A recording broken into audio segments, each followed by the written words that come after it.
আসসালামু আলাইকুম বন্ধুরা। তো আমরা এটা কয়েলটা রিওয়ার্ডিং করছি। তো এটা পঞ্চম পার্ট হবে।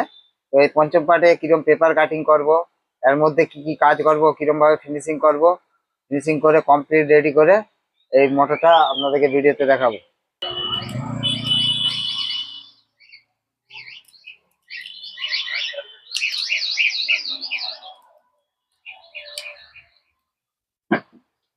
তো এখানে এরকম ভাবে হাতুড়ি মারতে হবে, মানে প্লাস্টিকের হাতুড়ি দিয়ে, এরকম প্লাস্টিকের হাতুড়ি কিনতে হবে, মেরে তো এরকম ছোট ছোট করে পেপারটা কাটতে হবে। তো কেটে আমরা পুরো কমপ্লিটটা কেটে তোমাদেরকে ভিডিওতে দেখাবো কিরকম পেপারটা মুড়তে হয়। তো আমরা পেপার কেটে নিয়েছি।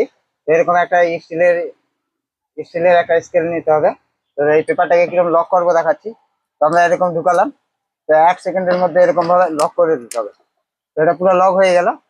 তো এরকম ভাবে ফিনিশিং ভাবে পুরো টোটালটা লক করে আর অন্য কি কাজ করবো সেটাও দেখাবো ভিডিওতে। পেপারটা পুরো কাটিং করে নিয়ে পুরো একদম লক করে দিয়েছি। তো এরকম ভাবে রাখলেও মোটরটা চালু করলে কোনো অসুবিধা নেই। তো আমরা একটু ভালো কাজ করার জন্য এরকম বাঁশের কঞ্চি পাওয়া যায়। তো বাঁশের কঞ্চি এবার আমি এর ভিতরে ঢুকাবো, কিরম সেটা দেখাবো। তো এরকম ভাবে বাঁশের কঞ্চি ঢুকিয়ে দিলে আরো ভালো, তাহলে আর তামা বাইরে বের হবে না, আর পরে কোনো সমস্যা হবে না, পট করে শর্টও হবে না মোটরটা।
এখানে কি করেছি আমরা, প্রথমে 3টা তার, এই যে 1 2 3, এটা 3টা, এটা কন্ট্রোলারে আউটপুট যাবে।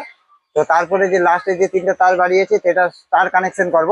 তো এরকম ভাবে আমরা ওটা ছিঁড়ে এটা স্টার কানেকশন করছি। তো এটা ভালো করে ঝালাতে হবে, এটা মেন জিনিস। এখানে ভালো করে না ঝালালে তো মোটরটা তাড়াতাড়ি পুড়িয়ে যাবে।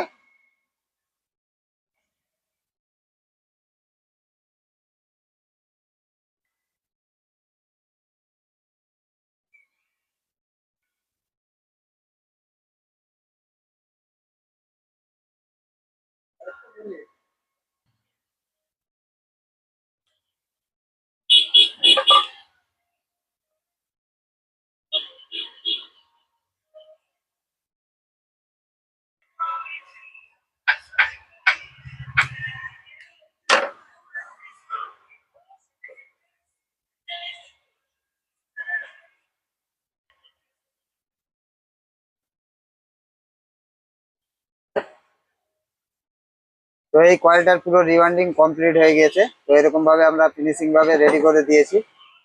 তো এটা এবার আর কি করব, এটা এরপরে বার্নিশ করব, বার্নিশ করে রোদে শুকাতে দেবো। ন্যাচারাল ভাবে আমি কাজ করি, যা কিছু করি, কোনো ল্যাম্প ফ্যাম্প জ্বালিয়ে কাজ করব না। তো যদি ভিডিও ভালো লাগে তাহলে লাইক সাবস্ক্রাইব কমেন্ট অবশ্যই করবেন। আর এটা পুরো কমপ্লিট ভিডিও কিছুদিন পরে একজনের সব একসঙ্গে রেডি করে ইউটিউবে আর ফেসবুকে দুটোই ছাড়বো। তো ভিডিওগুলো দেখে নেবে। আমরা এটা কয়েল রিওয়ার্ডিং করছিলাম। তো এটা পুরো কমপ্লিট প্রসেস দেখাচ্ছি। তো এটা পুরো কমপ্লিট রেডি হয়ে আর মোটরটা চালু করে দিয়েছি।